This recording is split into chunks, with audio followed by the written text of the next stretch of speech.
Welcome to the 150th episode of the New Money, New Problems podcast.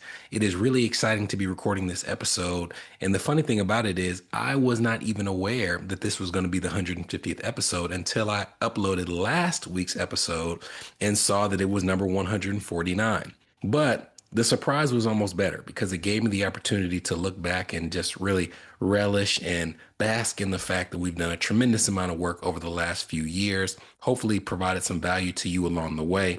And what I wanted to do in this episode was share in the first half of the episode some things that I have picked up from the listeners and that we've picked up as a firm and our clients over the course of the last 3 years of releasing this podcast. And then the second half of the episode, I'm going to share some things that are more personal to me, personal to our firm in terms of what we've gleaned about the podcast itself, the journey, and what is to come next.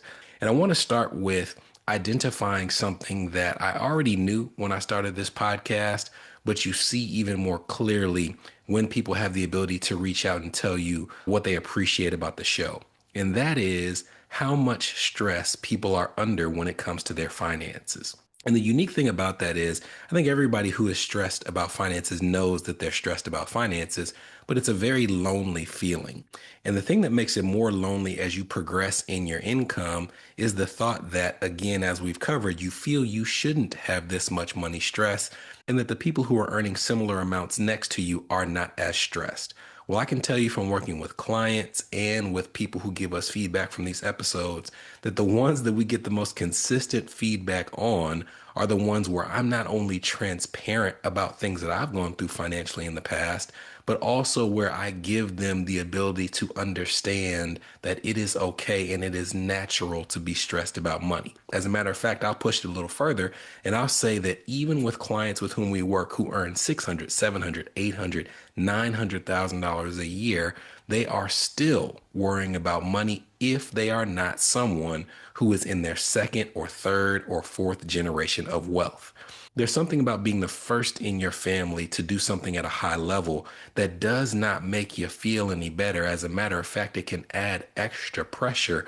And I have found that there is no income that you can get to that exempts you from that pressure. Along those lines, the second point that I have actually speaks to how you communicate that stress. How you talk about and express the stress that you have around money is a skill that's worth developing. And if you don't develop it, you're in danger. Some of this is personal experience. I can tell you that my wife and I have been married since 2012. Our anniversary is right around the corner. Not the easiest thing in the world to be married that period of time. If you have been married that period of time, you know it comes with its highs and lows. But one of the consistent lows over the course of our relationship has been how we communicated our feelings about money to each other. We just could not get in a rhythm in terms of, do we keep our finances separate? Do we keep them together? Well, whose name is going to be on this card? Well, should you be able to spend on that card if we're keeping things separate? Or like, why didn't you tell me about that purchase? The statement was about to close, and how much do we put in this retirement account? Well, I don't know. If you're putting this much, then why should I have to put all of those things, whatever they would be? A lack of skill in communicating how we were feeling to each other put us in a position where it was just very hard to come to terms with how we were going to move forward as a family. Now, I can tell you I've come across couples who do a great job of communicating and having the same goals, but I can also say that it does not imply an unhealthy marriage if you have different ways of going about managing money, or if you have different goals or different stressors. But the key is figuring out, how do we find a healthy way to express what we're feeling to each other?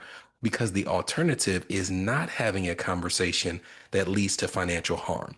And I have not only seen at the audience level that cause harm, but on the client level, not only have we seen a number of relationships just not make it, and when you go through the reasons why, finances were one of the biggest of those reasons, but we see an even bigger number of couples where in the meeting room, I can tell that they've been arguing about finances. It is apparent. It's in the air. And even if the couple is married forever, the inability to get in the same rhythm financially causes long-term harm. But that's not just with a partner or a spouse. It extends to people outside of your household. When we did the episode where we talked about how to talk to your parents about money, and then another episode where we talked about why the holiday season isn't a great time to talk about money. And we'll link to all these in the show notes. I can't tell you the number of people who told us stories of how a Thanksgiving dinner or a Christmas or a Hanukkah was just blown up because of a negative conversation that they had with a family member, a parent, or sibling when they tried to work through things that have to be worked out. But the way that they went about doing it wasn't appropriate. It didn't speak to the needs of the person who's receiving the information.